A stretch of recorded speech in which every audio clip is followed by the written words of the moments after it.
율법과 선지자의 글과 시편의 나를 가리켜 기록한 것을 너희가 깨닫지 못하느냐 하였습니다. 그래서 여기서 선지자들의 글, 이것이 소위 말해서 선지서입니다. 그러면 선지서는 전부 17권이죠. 17권인데 선지서를 기록한 선지자는 16명입니다. 에레미야 선지자는 에레미야서와 에레미야가 두 권의 선지서를 기록했기 때문에 선지서는 전부 17권이지만 선지서를 기록한 선지자는 16명입니다. 그러면 선지자들이 활동한 시대가 어느 시대일까? 선지자들이 활동한 시대를 우리가 세 시기로 구분할 수 있습니다. 그러면 세 시기는 어떤 시기일까요? 포로 후기 시대, 포로 시대, 포로 전기 시대 이렇게 이야기합니다. 그럼 포로 후기 시대는 어느 시대일까? 포로 후기 시대의 선지자는 누굴까? 우리 뒤에 보면요. 학개, 스가랴, 말라기가 이 포로 후기 선지자입니다. 그들은 포로에서 돌아와가지고 하나님의 부름을 받아서 활동한 선지자입니다. 그 다음에 포로 시대 활동한 선지자는 두 사람입니다. 에스겔과 다니엘입니다. 에스겔은 2차 포로로 끌려갔던 대표적인 사람이고 다니엘은 1차 포로로 끌려갔던 대표적인 사람입니다. 그래서 다니엘과 에스겔은 포로로 끌려가서 포로 중에 부름받아서 활동한 선지자입니다. 그 다음에 나머지 11명의 선지자는 포로 이전에 활동한 선지자입니다. 그러면 이 16명이 활동한 시기가 언젠가? 바로 포로 전, 그 다음에 포로 후기죠. 그럼 포로 전은 어느 때부터일까요? 포로 전은 북이스라엘 여로보암 2세 때부터 시작됩니다. 여로보암 2세 때부터 시작해서 활동한 선지자 16명의 활동한 기록을 기록해서 오늘 후대에 전해지고 있죠. 그렇습니다. 그러면 선지서를 기록한 선지자가 이 16명만 있었던 게 아니죠. 선지자는 이 선지서를 기록한 이 선지자 16명만 있던 게 아니라 더 많은 선지자들이 있었습니다. 우리가 공식적인 선지자를 우리가 사무엘부터 이야기한다면 사무엘이라는 선지자가 있었고 다윗 시대 나단이라는 선지자, 갓이라는 선지자도 있었죠. 그 다음에 우리가 잘 아는 바와 같이 아합 시대 엘리야, 그 다음에 엘리야의 제자 엘리사라는 선지자가 있었어요. 그 다음에 우리가 다 이름 기억하지 못한 많은 선지자들이 있었습니다. 그러면 우리가 실제로 봐요. 엘리야, 나단 얼마나 유명한 선지자예요? 근데 그 사람들이 활동한 이 기록은 기록에서 후대에 전해지지 않고 있어요. 그러면 왜 여로보암 2세 이후에 활동한 선지자의 이 기록만 기록해서 후대에 전해지고 있을까? 이것을 통해서 선지서를 기록한 목적, 다른 말하면요, 선지서의 주제가 무엇인지를 이제 살펴볼 수가 있습니다. 그러면 선지서를 기록한 목적, 선지서의 주제를 우리가 네 가지로 이야기합니다. 첫째, 여로보암 2세 이후에는요, 이스라엘이 하나님을 떠서 극강하게 우상을 숭배하고 악을 행하던 때입니다. 이때 하나님은 많은 선지자를 보냈죠. 많은 선지자를 보낸 목적은 그들이 우상을 섬기는 것을 회개하고 악을 행하는 것을 끝내고 돌아오기를 원하는 겁니다. 그래서 선지자의 첫 번째는요, 죄를 청구하는 거예요. 두 번째 선지자의 주제는 회개를 촉구하는 겁니다. 죄를 범하지 말라. 그리고 너희 회개하고 돌아오라. 회개를 촉구하는 거죠. 세 번째는 죄를 청구하고 회개를 촉구했지만 너희들이 돌아오지 않으면 하나님이 진노로 너희를 심판한다. 심판을 경고하는 겁니다. 심판을 경고죠. 그래서 첫 번째는 죄를 청구하고 두 번째는 회개를 촉구하고 세 번째는 심판을 경고했지만은 그 백성들은 회개하고 돌아오지 않았어요.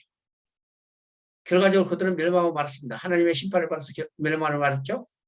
만약 선지서의 기록 목적이 여기서 끝난다면 그것을 기록해서 후대에 전해줄 필요가 없어요. 왜요?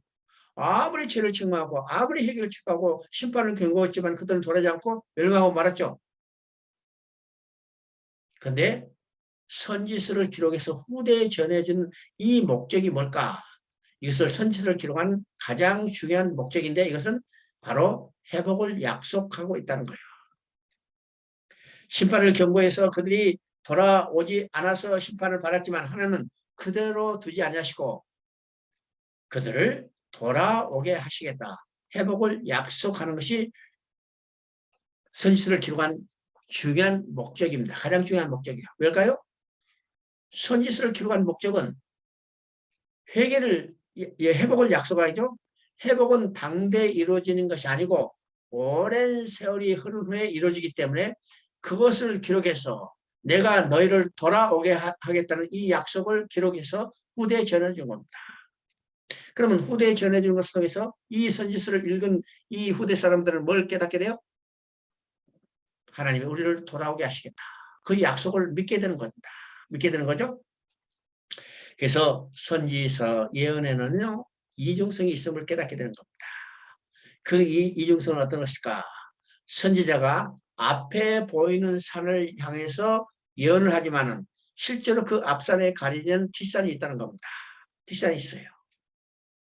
그래서 1차는 앞산이지만은 2차는 앞산에 가려져 있는 뒷산, 그것을 보고 예언한다는 것이죠. 이것이 선지자의 예언의 이중성입니다. 그러면 앞산은 어떤 것인가? 이스라엘 백성이 포로로 끌려가서 바벨론 포로로 끌려가서 포로로 끌려간 그들을 하나님이 회복해서 돌아오게 했다는 약속이지만은 그것에 가려져 있는 뒷산은 어떤 것인가요? 사단의 노예된 인간들을 하나님께서 돌아오게 하시겠다는 회복을 약속하고 있다는 사실을 우리가 보게 되는 겁니다. 우리가 선지서를 읽을 때 이 예언의 이중성을 우리가 머리에 염두에 두고 읽어야 선지서를 올바로 이해할 수 있습니다. 그렇죠? 이 예언의 이중성을 염두에 두지 않으면 여러분이요 어떤 내용인지 깊이 파악할 수가 없어요. 그래서 이 예언의 이중성을 여러분이 염두에 두고 선지자의 예언서성에는 바로 이 예언의 복합성 이중성이 밑바닥에 있다는 사실을 여러분이 이해를 하고 읽어야 합니다. 그래야죠. 자, 이사야서를 보겠습니다. 자, 선지서가 이제 전부 17권인데 통상 이제 대선지서, 소선지서 이렇게 구분하죠. 대선지서, 소선지서를 구분하는 기준은 없습니다. 없어요. 그저 그렇게 대선지서, 소선지서로 구분했습니다. 그래서 오늘 우리도 그냥 대선지서 5권, 소선지서 12권 이렇게 분리해서 사용하고 있죠. 학자들은 이야기합니다. 제가 대선지서는 양이 많아서 대선지서, 소선지서는 양들이 분량이 작기 때문에 소선지서라고 이야기하는데 이것도 정확한 기준이 아니죠. 우리가 스가랴나 이 호세아 선지를 보면 16장이에요. 근데 다니엘서나 예레미야, 예가는 이 12장 그보다 더 적죠. 그러니까 이런 기준도 정확하지 않습니다. 그래서 어떤 기준이 있는 게 아니고 그저 편의상 나눴다는 사실을 이해하면 됩니다. 그런데 이사야 선지자는 이사야서는 66장이죠. 그러니까 어떻든지 이사야 선지는 이사야 선지자 자체가 대선지자뿐만 아니라 이사야서 자체가 대선지서라는 사실을 우리가 보게 됩니다. 성경이 가장 많은 양이 시편 150편입니다. 그리고 그 다음에 이사야 66편이니까 두 번째 많죠. 그러니까 당연히 이사야서는 대선지서 속에 들어갈 뿐만 아니라 이사야 선지자 자체도 위대한 선지자예요. 우리 성경을 보면요. 우시아부터 히스기야까지 활동한 선지자가 있지만은 실제로 이사야가 활동한 시대는 우시아 시대는 활동하지 않은 것으로 볼 수 있어요. 왜요? 이사야 선지자는 우시아 왕이 죽던 해에 부름받았기 때문이죠. 그리고 성경에는 히스기야 왕 때까지 되어 있지만은 실제로 역사적인 기록에는 히스기야의 아들 므낫세 때까지 활동했다고 이야기를 합니다. 왜일까? 이사야는요, 히스기야 죽은 후 왕이 오른 므낫세에 활동하다가 므낫세는요, 유다 왕 중에 가장 악한 왕 중에 하나죠. 이 악한 왕 때 이사야는요, 그 악행을 계속해서 회개하고 돌아오도록 선포합니다. 이 므낫세가 그걸 듣고 이에 괘씸하니까 이사야를 톱으로 켜서 죽였다고 해요. 그래서 히브리서에는 톱으로 켬을 당한 이런 사람이 있죠. 그가 누군가 연구를 해봤더니 구약시대 에레미야가 므낫세에서 톱으로 켬을 당한 순교를 당했다는 기록이 있다는 거예요. 그래서 이사야는 히스기야 아들 므낫세까지 활동했는데 그 기간이 대강 60년에 해당됩니다. 그러니까 60년 동안 활동했던 선지자입니다. 그렇죠? 자, 이사야서는요, 크게 두 부분으로 나눌 수 있습니다. 1장부터 39장까지가 전반부고 40장부터 66장까지가 후반부입니다. 그러면 전반부의 내용은 선지서의 주제에 맞는 거죠. 죄를 책망하고 회개를 촉구하고 심판을 경고하는 내용이 전반부입니다. 그래서 유다에 대한 하나님의 심판과 멸망에 대한 경고가 1장부터 39장에 나와 있고 그 다음에 선지서를 기록한 주제 마지막 네 번째 나눠서요. 회복을 약속하는 거죠. 그래서 40장부터 66장까지는 유다가 바벨론 포로에서 해방되는 것과 구원을 이룰 것에 대한 기록입니다. 그래서 40장 보면 회복의 약속이 있죠. 40장 1절 2절 보면요. 내 백성을 이루어라. 내 백성을 이루어라.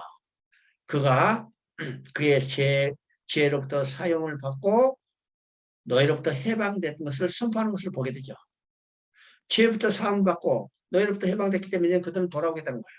그러니까 40장부터는 회복을 약속하는 것을 보여주고 있습니다. 보이죠? 자, 1장 2절부터 4절까지 한번 읽어봅니다. 1장 2절부터 4절까지 내가 자식을 양육하였거늘 그들이 나를 거역하였도다. 소는 임자를 알고 나귀는 그 주인의 고의를 알건만은 이스라엘은 알지 못하고 나의 백성은 깨닫지도 못하는도다. 슬프다 범죄한 나라요 허물진 백성이요 행하게 종자요 행위가 부패한 자식이로다. 그들이 여호와를 버리며 이스라엘의 거룩하신 일을 만홀히 여겨 멀리하고 물러갔도다. 자, 이사야 1장은요. 이사야 전체에서 하나님이 하실 일이 무엇인가를 아주 하나의 줄거리로 그대로 보여주고 있습니다. 보였죠? 그러니까 이사야 1장은요. 이사야 전체를 통해서 하나님이 하실 일, 이 말을 다른 말이며 성경 전체를 통해서 하나님이 하실 일이 무엇인가를 보여주고 있는 것이 이사야 1장이라는 것을 보게 됩니다. 여기서요.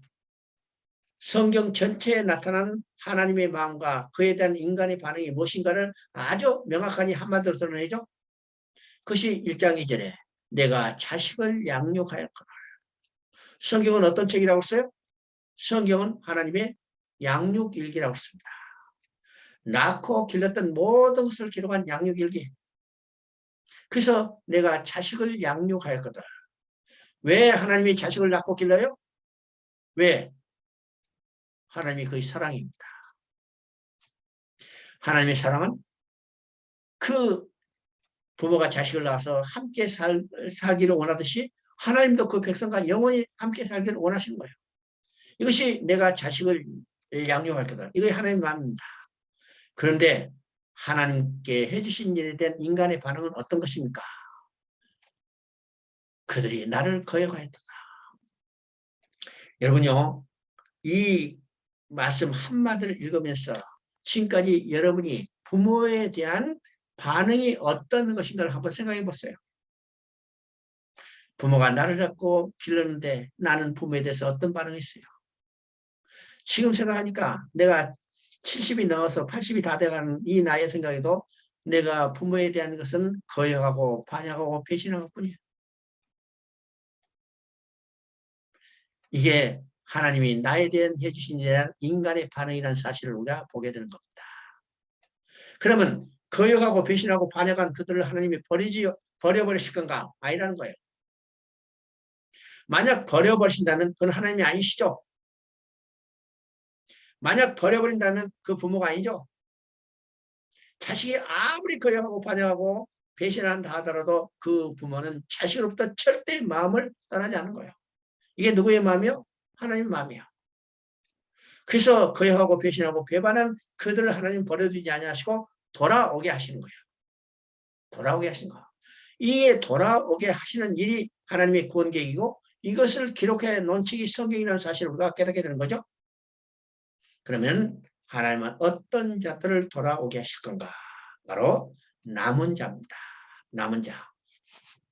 자, 1장 9절 한번 읽어봅니다. 1장 9절. 1장 9절에 만군의 여호와께서 우리를 위하여 생존자를 조금 남겨두지 아니하다면 우리가 소돔과 고모라 같으리라. 여기서 하나님은 배워가고 배신하는 그들을 돌아오는데 누구를 돌아오게 하실 건가? 남은 자입니다. 남은 자죠. 자, 10장 20절부터 22절까지 한번 읽어봅니다. 10장 20절부터 22절까지 그날에 이스라엘 남은 자와 야곱 족속의 피난자들이 다시는 자기를 친자들을 의지하지 아니하고 이스라엘의 거룩하시니 여호와를 진실하게 의지하려니 남은 자 곧 야곱의 남은 자가 능하신 하나님께로 돌아올 것이라. 이스라엘이여 내 백성이 바다 모래와 같을지라도 남은 자만 돌아오리니 넘치는 공의로 파멸이 작정되었습니다. 자, 지금 여기서 석절에 남은 자라는 말이 몇 번 반복돼요? 남은 자라는 말이 4번 반복됩니다. 하나님은 남은 자를 남겨두시고 이 남은 자를 돌아오게 하시겠다는 겁니다. 이것이 남은 자를 두시겠다는 것이 소망이 있는 겁니다. 선지서는요, 남은 자의 교리가 중요한 주제 중에 하나입니다. 여러분요, 이사야서를 세 주제로 이야기할 수 있어요. 세 주제는 어떤 주제일까요? 첫째는 전능하시고 거룩하신 하나님입니다. 두 번째는 메시아요. 세 번째는 남은 자입니다. 이것이 이사야서 속의 세 가지 중요한 주제죠. 그러면 어떤 것이고요? 전능하시고 거룩하신 하나님께서 메시아를 통해서 남은 자를 돌아오게 하시겠다는 겁니다. 이것이 이사야서 이야기죠. 이야기요. 그래서 남은 자를 돌아야 돼요. 그러면 오늘 남은 자는 누구예요? 오늘 우리들입니다. 그러면 하나님께서 남은 자를 두시겠다는 것은 어떤 자를 남은 자를 두셨는가? 얼굴이 잘생긴 자요? 돈이 많은 자요? 학식이 좋은 자요? 권세가 있는 자요? 아니요. 하나님의 절대적인 은혜로 하나님은 남은 자를 두시겠다는 거예요. 오늘 이 시간은 내가 주님께서 은혜로 택한 남은 자라는 사실을 우리가 알아야 합니다. 우리가 어떤 자기나 공로가 있으나 아니라 하나님의 전적인 은혜로 오늘 우리는 남은 자가 되시고 이 남은 자를 하나님은 돌아오게 하시겠다는 것이죠. 그렇죠? 그러면 그 남은 자는 어떤 모습이 됐을까요? 그 남은 자는 다 죄인이요. 다 죄인이요. 그래서 그 죄를 어떻게 해요? 죄를 씻어줘야만, 처리해야만 하나님 앞에 돌아갈 수 있죠. 그러면 하나님이 그 죄를 어떻게 처리하실 건가? 이것이 1장 18절에 나옵니다. 오라 우리가 서로 변론하자. 너희의 죄가 주홍 같을지라도 눈과 같이 헤어질 것이며 진홍같이 붉을지라도 양털같이 희게 되리라. 하나님은 남은 자를 돌아오게 하시는데 그 남은 자는 어떤 모습이요? 주홍같이 진홍같이 붉은 죄인들이야. 이 진홍같이 붉은 죄를 씻어서 눈과 같이 양털같이 희게 해야만 하나님께 돌아갈 수 있는 겁니다. 그러죠? 1장 21절을 보니까 신실하던 성읍이 어찌 창기가 되었고 이 창기가 되었다는 것은요 하나님을 배반하고 아담이 사단의 유혹에 넘어가서 간보 같은 사단을 따라간 모습을 그대로 묘사하고 있습니다. 그럼 다 창기가 됐죠? 그러면 창기가 된 성읍을 어떻게 하시겠다 했어요? 1장 26절 보니까 내가 본래와 같이 회복할 것이라 그리한 후에야 내가 의의 성읍이라 신실한 고리라 불리라 하셨나니 창기가 됐던 성읍을 의의 성읍으로 바꿔주시겠다는 겁니다. 회복해 주시겠다는 거예요. 이게 하나님의 권위입니다. 그러면 남은 자들은 다 지렁같이 주홍같이 붉은 죄를 안고 있는 자들입니다. 다 죄인이죠. 그들의 죄를 눈같이 양털같이 희게 해요. 그러면 진홍같이 붉은 죄, 양털같이 진홍같이 붉은 죄, 주홍같이 붉은 죄를 어떻게 눈같이 양털같이 희게 하셨을까요? 여기서 두 가지가 나오죠. 누구를 통해서 어떤 방법으로 해야 할 건가? 그래서 첫 번째 누구를 통해서 할 것인가를 이야기합니다. 자, 그래서 7장 14절 봅니다. 처녀가 잉태하여 아들을 낳을 것이요 그의 이름을 임마누엘이라 하라. 그 다음에 9장 6절부터 7절을 보면 이는 한 아기가 우리에 낳고 한 아들을 우리에게 주신 바 되는데 거기 보니까 전능하신 하나님이라 평강의 왕이라고 그러죠. 그러면 누구를 통해서 할 건가? 바로 메시아를 보내주시겠다는 겁니다. 메시아를 보내주시겠다는 거예요.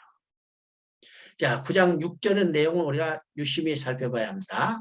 한 아기가 낳고 한 아들을 우리에게 주신 바 됐으니 그렇습니다. 여기서 한 아기가 우리에게 낳았다는 말은요. 육신을 입고 오셨다는 것을 의미합니다. 또 한 아들을 우리에게 주신 바 됐다는 것은 예수님은 하나님의 아들이라는 것을 이야기해요. 왜요? 한 아들을 우리에게 주신 바 됐는데 누가 그 아들을 주셨어요?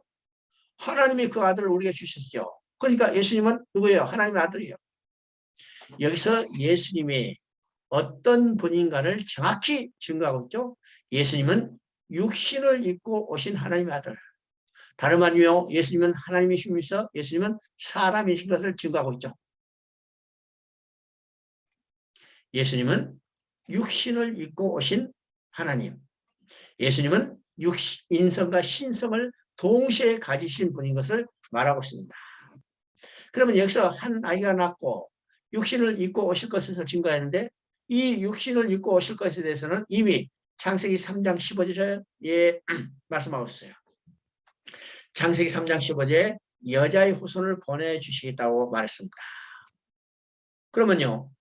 성경에 예수님을 족보로 보면 다 남자요. 아브라함도 남자, 다윗도 남자. 그러면 남자의 후손이 되었을 텐데 왜 창세기 3장 15절은 여자의 후손이라고 이야기했을까요? 왜 남자의 후손이 이야기하지 않고 여자의 후손이 이야기했을까? 이것은 예수님이 육신을 입고 오실 것을 이미 계시하고 있습니다. 여러분 육신을 입고 온 사람들은 다 누가 낳았어요? 누가 낳았어? 아버지가 낳은 게 아니라 어머니가 낳았죠. 여자의 후손입니다. 이 말이요. 육신을 입고 오실 것을 이미 계시하고 있어요. 그래서 한 아이가 우리가 낳고 그럽니다. 육신을 입고 오셔야 해요. 왜 그러면 예수님이 육신을 입고 오셔야 할 건가요? 왜 예수님이 육신을 입고 사람이 돼서 이 땅에 오셔야 할까요? 인간의 지은 죄는 인간만이 대속할 수 있기 때문이요. 짐승이 대속할 수 없죠. 천사가 대속할 수 없죠. 인간만이 대속할 수 있어요. 그래서 예수님은 육신을 입고 사람이 돼서 이 땅에 오셔서 인간의 죄, 우리의 죄를 대속하기 위해서 육신을 입고 오신 겁니다. 또 예수님이 하나님의 아들이세요. 왜 하나님이 그 아들을 이 땅에 보내셔야 할까요? 인간의 죄는 누구만이 사해 줄 수 있어요? 인간의 죄는 하나님만이 사해 줄 수 있어요.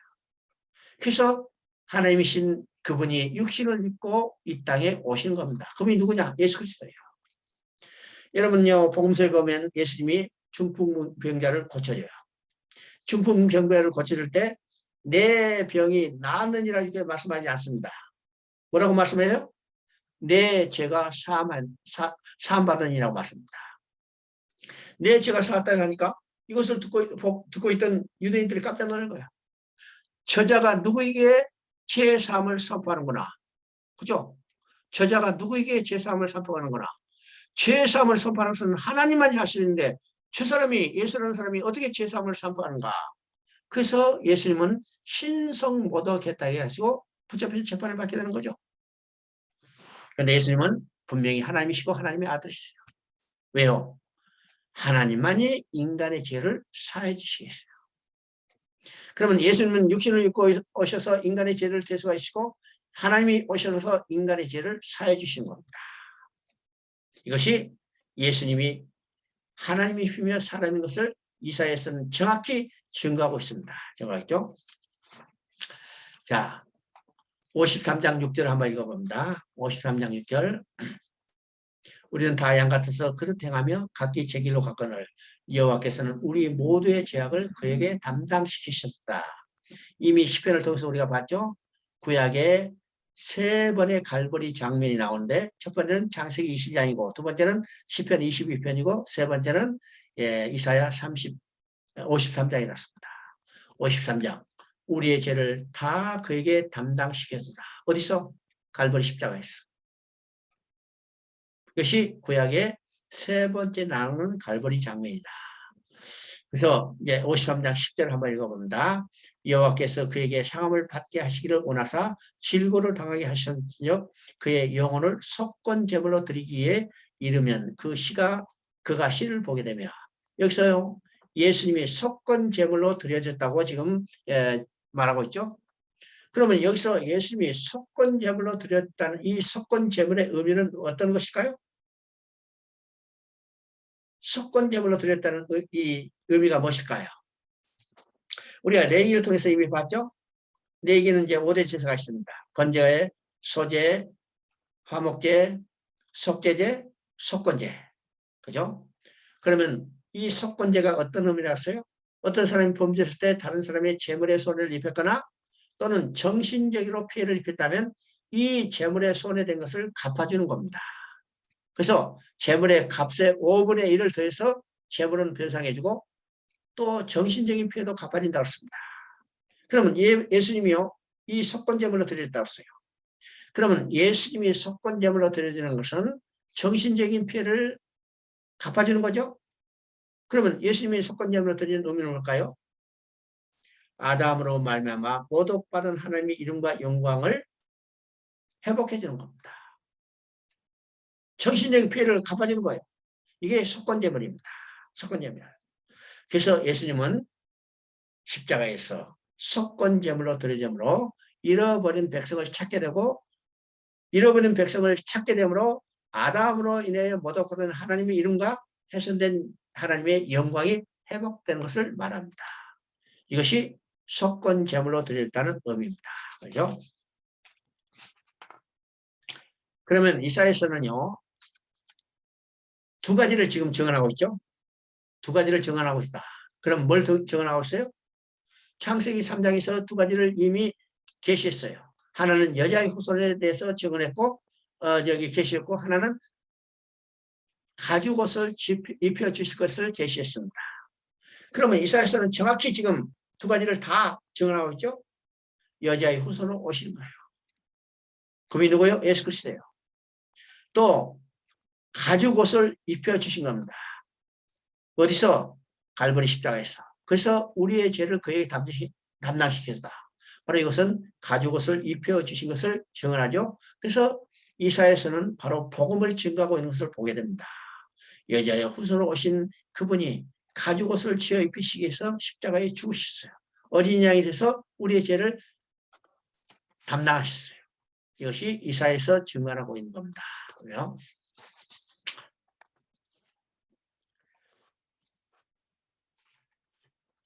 이사야 40장 1절부터 3절까지 한번 읽어봅니다. 이사야 40장 1절부터 3절까지 내 백성을 이루어라. 그의 노예의 때가 끝났고 그 죄악이 사함을 받았느니라. 외치는 자의 소리여 이르되 너희는 광야에서 여호와 길을 예배하라. 지금 이제 39장까지는 전반부라고 했죠. 이건 죄악을 책망하고 회개를 축하하고 심판을 경고하는 내용입니다. 그러면 40장부터는 이제는 회복을 약속하는 내용입니다. 그래서 40장이 시작되자마자 바로 회복에 대한 선언을 하는 겁니다. 내 백성을 이루어라. 그 노예의 때가 끝났고 사단의 노예로부터 이제는 해방된다는 거예요. 그 죄악이 사함을 받으니라. 이제는 인간의 죄가 다 사함을 받게 되는 거죠. 그러면 사단의 노예로부터 해방되고 죄가 다 사함을 받았기 때문에 어디로 돌아갈 수 있어요? 하나님께 돌아갈 수 있습니다. 바벨론 포로에서 회복할 수 있듯이 사단의 노예로부터 해방될 수 있는 거죠. 그래서 하나님께 다시 돌아갈 수 있는 것을 선포하는 겁니다. 그런데 여기서 세례 요한을 보내주실 것에 대한 이 계시가 여기 나왔습니다. 세례 요한은요 복음서에서 자기가 그리스도 아니요 엘리야도 아니고 뭐라고 했어요? 바로 이사야 40장 3절을 인용해서 광야에 외치는 자의 소리여 여호와 길을 예배하는 자라고 이야기하고 있습니다. 61장 1절 2절 한번 읽어봅니다. 61장 1절 2절 주 여호와 영이 내게 이르셨으니 이는 여호와께서 내게 기름을 부으사 가난한 자에게 아름다운 소식을 전하게 하려 하심이라. 나를 보이사 마음이 상한 자를 고치시며 포로된 자에게 자유를 갇힌 자에게 노임을 선포하며 이건 오실 메시아의 삶이 무엇인가를 정확하게 지금 예언하고 있습니다. 여기서 여호와께서 내게 기름 부으사 그랬죠? 기름 부은 것은 바로 메시아예요. 그죠? 메시아. 히브리어는 메시아지만은 헬라어는 그리스도입니다. 그러니까 신약의 그리스도나 구약에서 메시아는 동일한 거죠. 그래서 여호와께서 내게 기름 부으사 메시아의 삶이 무엇인가 정확히 지금 이야기합니다. 가난한 자에게 아름다운 소식을 전하게 하려 함이라. 나를 보이사 마음이 상한 데를 고치며 여기서 중요한 것은 포로된 자에게 자유를 갇힌 자에게 노임을 선포하고 있습니다. 그러면 1차적으로요. 여기서 포로된 자는 유다 백성이 바벨론에 가서 포로로 있어요. 그들이 포로되고 갇힌 자가 됐죠. 이들을 놓이게 하는 거예요. 돌아오게 하는 겁니다. 이게 메시아의 사명인데 궁극적으로는 어떤 자입니까? 사단에 노예된 인간들을 해방시키는 겁니다. 그죠? 그래서 예수님이 이 땅에 오셔서 예수님은 메시아로 이 땅에 오셔서 그가 하실 사명이 무엇인지를 친히 말씀하시죠. 예수님이 공생애를 시작하시면서 회당에 올라가서 성경을 들어서 읽으셨어요. 그래서 그 성경을 들어 읽으시면서 다 읽고 나는데 뭐라고 말씀하셨어요? 내가 이 말씀을 응하러 왔다고 했습니다. 그러면 예수님이 들어서 읽으셨던 성경은 어떤 것인가? 이사야 61장 1절 2절 그대로 읽으셨습니다. 그러면 그 핵심의 내용은 어떤 것이요? 포로된 자에게 자유를 갇힌 자에게 노임을 선포합니다.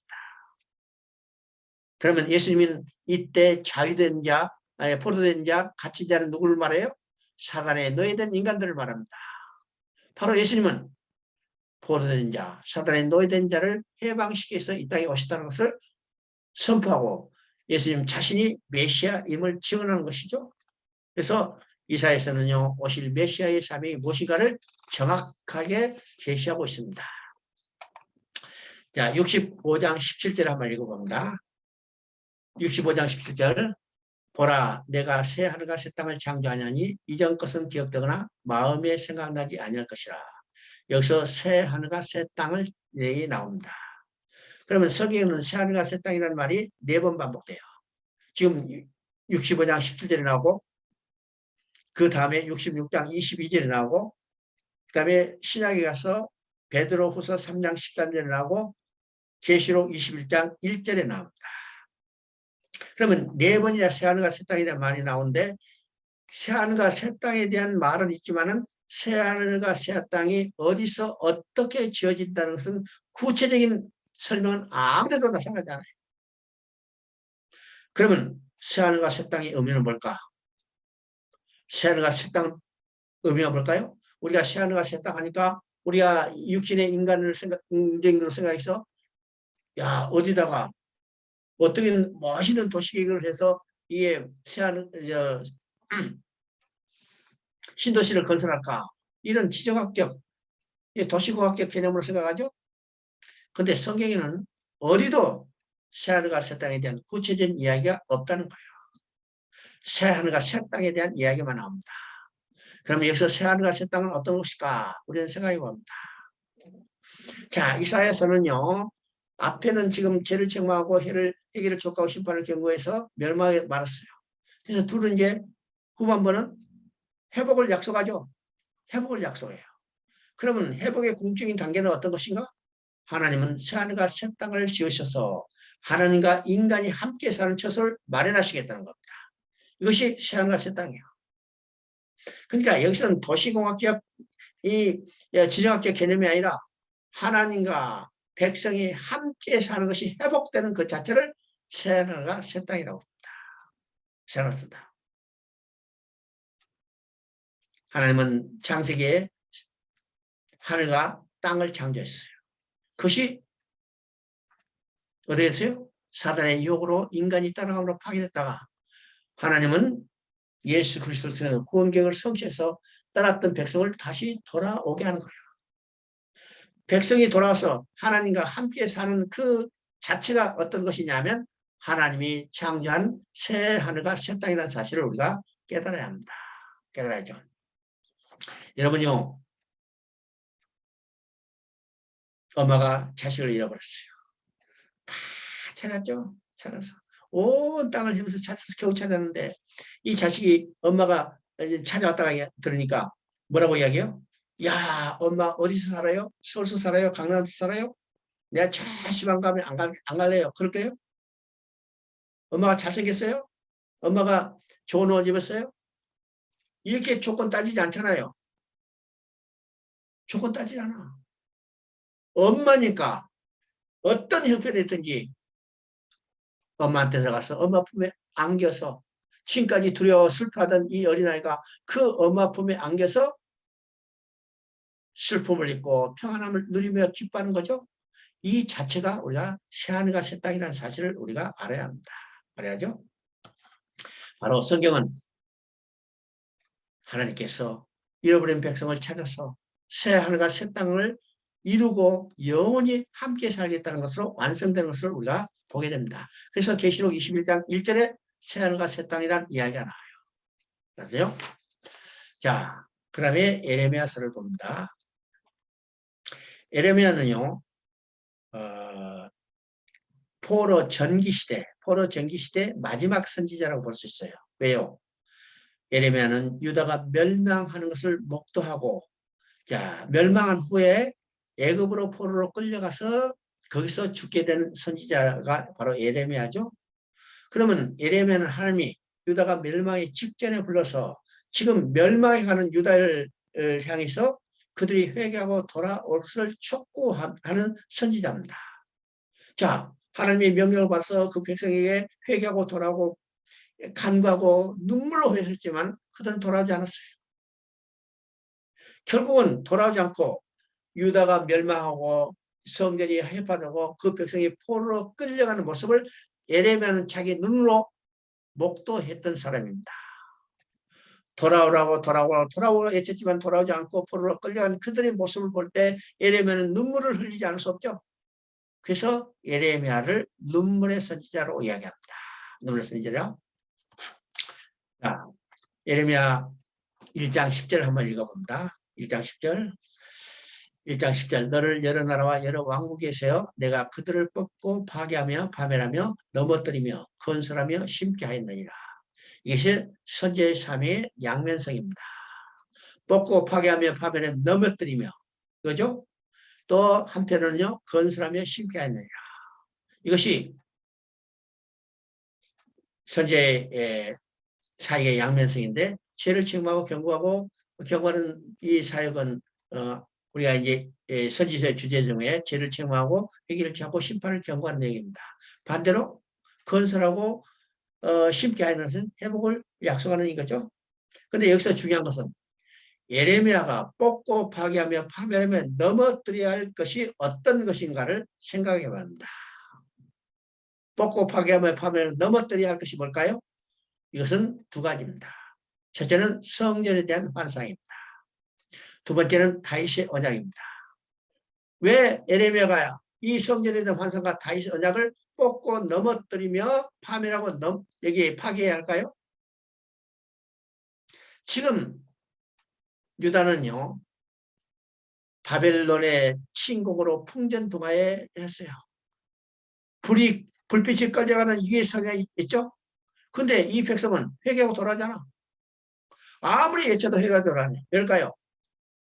자기들이 성전이 있는 한, 성전은 하나님이 계시고 이 성전에 있는 한 자기들은 결코 멸망하지 않을 것이라는 생각이 들었어요. 성전 자체가 우상이 되어버렸죠. 근데 하나님을 버리고 우상을 섬기한 그들은 섬기했기 때문에 성전에는 하나님이 계시잖아요. 성전에서 이미 하나님을 떠나버렸어요. 눈에 보이는 성전은 하나님이 계시지 않은 빈 건물에 불과한 겁니다. 근데 그 백성은 그 성전을 보고 이 성전이 있는 한 우리는 결코 멸망되지 않을 것이라는 생각 때문에 아무리 선지자를 통해서 외쳐도 그들은 돌아오지 않을 겁니다. 그래서 예레미야 7장 4절을 보면 예레미야 선지자가 말합니다. 이 성전을 보고 성전이라 거짓말을 하지 말라는 거예요. 그래서 이 성전에 대한 잘못된 환상을 예레미야는 뽑고 파멸하고 넘어뜨려야죠. 두 번째는 다윗 언약입니다. 지금 나라가 멸망해 가는데도 그들은 우상 숭배하고 취악을 행하면서도 그들은 결코 멸망받지 아니라고 생각했어요. 그러니까 마음대로 사는 거죠. 우리는 결코 멸망되지 않는다. 이런 생각 때문에 하나님의 말을 듣지 않은 거예요. 왜일까요? 우리에게는 다윗의 언약이 있다. 하나님이 다윗에게 언약을 주시 않느냐, 내 나라가 영원히 경고하리라는 이 언약을 주시 않느냐, 이 언약이 있는 한 우리는 결코 멸망되지 않는다. 이런 생각 때문에 하나님을 버리고 우상을 숭배하면서도 하나님께 돌아가지 않은 거예요. 이런 잘못된 다윗 언약이라는 환상을 그들이 하나님 여기 예레미야는 뽑아야 했어요. 뽑아야죠. 그래서 성경을 보면요, 계속 그 잘못된 다윗에 대한 언약을, 잘못된 환상을 그들에게 지금 경고하고 있는 것을 보게 됩니다. 자, 3장 7절 한번 읽어봅니다. 3장 7절, 그가 이 모든 일을 행한 뒤에 내가 말하기를 그가 내게로 돌아오리라 했으나 아직도 내게로 돌아오지 아니하였고. 자, 예레미야서에서 가장 핵심적인 말은 돌아오라는 말입니다. 돌아오라, 돌아오라, 돌아오라.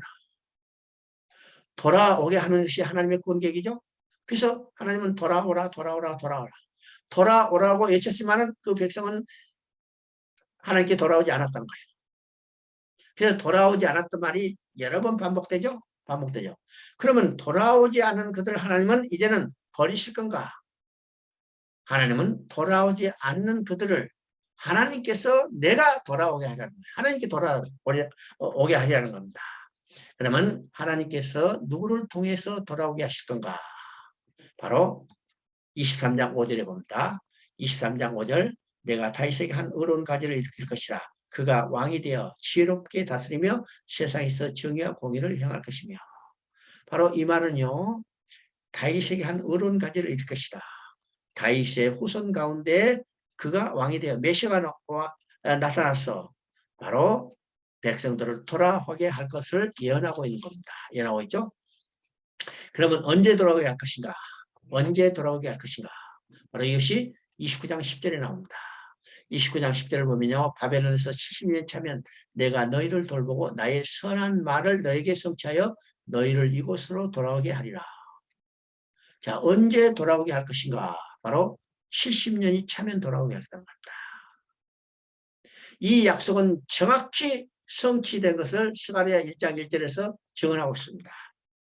에스라 1장 1절에서 증언하고 있습니다. 그러면 사단에 포획된 인간들도 하나님의 약속대로 하나님의 때 정확히 돌아오게 하실 것입니다. 그죠? 오늘 우리는 이미 그 때를 만나고 있습니다. 왜일까요? 예수님은 때가 참에 여자인에게서 한 아기가 낳고 예수님을 때가 참에 이 땅에 보내주셔서 예수를 믿는 자를 지금 하나님께서 돌아오게 하셨다는 겁니다.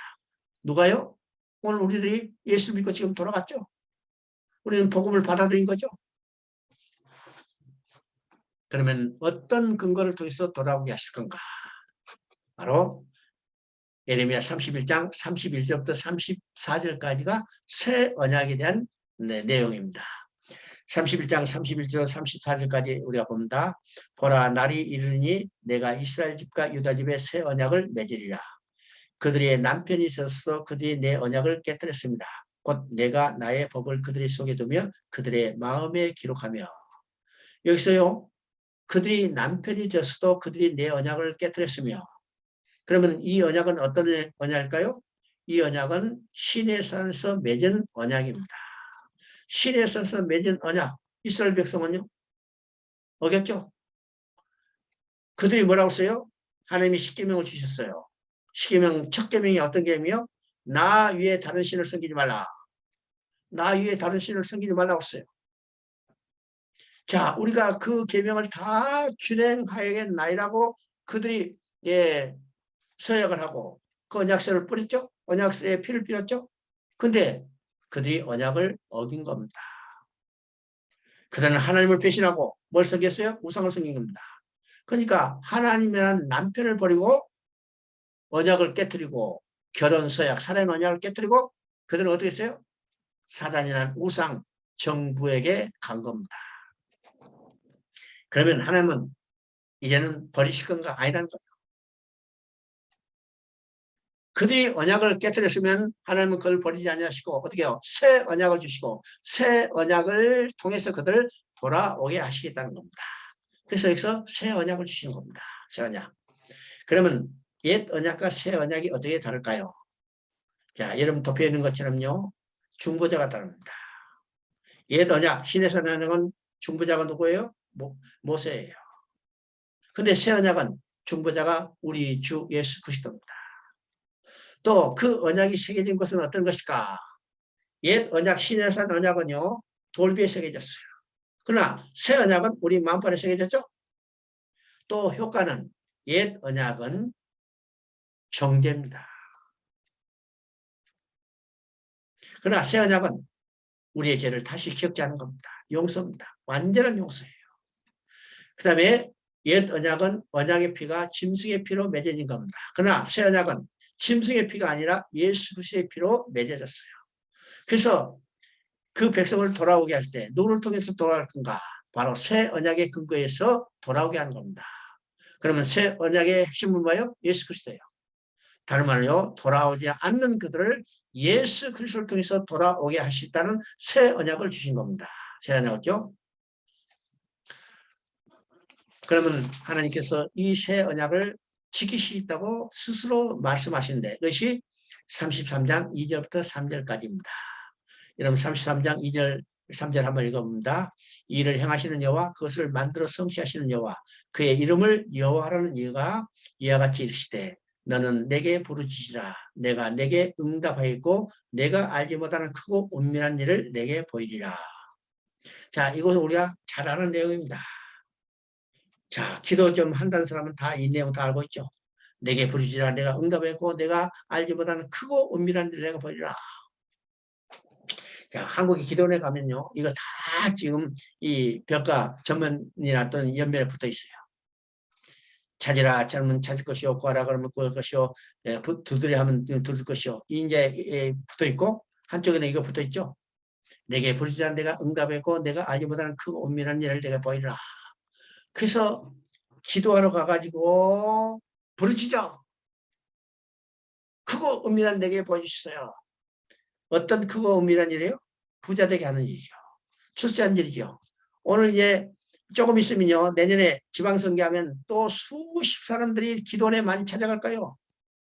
쥐야 내가 선거에 당선되게 해주세요. 그게 크고 은밀한 일로 많이 생각합니다. 그러면 하나님의 크고 은밀한 일은 어떤 것인가를 생각해 봅니다. 여러분 하나님의 크고 은밀한 일. 여러분요. 성경에 하나님의 큰 일이라는 말이 여러 군데 나와요. 요에서 2장 22절에 하나님의 큰 일이라고 나오죠. 여러분 하나님의 큰 일이 어떤 일일까를 우리가 생각해 봅니다. 여러분요. 자녀를 잃어버린 부모에게 가장 큰 일은 어떤 일이에요? 여러분 자녀를 잃어버린 큰 일에게 자녀를 잃어버리고 국회의원 되겠다 하겠어요? 도지사 되겠다 하겠어요? 아니요. 자녀를 잃어버린 부모에게 가장 큰 일은 잃어버린 자녀를 찾는 일입니다. 여러분 자녀를 잃어버리면 그 순간에 어떠냐? 자, 다니던 직장 때려쳐요. 왜요? 자녀 찾으러 다녀야죠. 하던 사업 그만둬야 해요. 왜요? 자녀 찾아야죠. 살던 집 다 팔아야 해요. 왜요? 자녀 찾는데 비용 써야죠. 자녀 찾는 일이 자녀를 잃어버린 이 부모에게 가장 큰 일이죠. 그러면 백성을 잃어버리고 아내를 잃어버리고 아들을 잃어버렸던 하나님께 가장 큰 일은 어떤 일이요? 그 백성을 찾는 일입니다. 잃어버렸던 아내를 찾는 일이요. 잃어버린 자식을 찾는 일이요. 다른 말은요. 하나님의 구원계획입니다. 하나님의 구원계획 이것이 잃어버리는 백성을 찾는 하나님의 구원계획이 하나님께 가장 크고 비밀한 일입니다. 이 일을 하나님은 반드시 이루시다고요. 이것을 이루어달라고 우리는 부르짖고 간구하는 겁니다. 그럼 하나님은 반드시 이것을 이루어 주신다는 거죠. 누가? 여호와 그의 이름을 일을 행하시는 여호와 그것을 만들어 성취하는 여호와.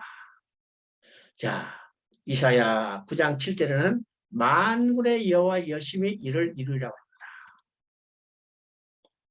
우리가 열심히 해도 어떤 것을 이룰 수 있는데 만군의 여호와께서 그 열심으로 일을 이룬다면 이루지 못할 일이 없죠.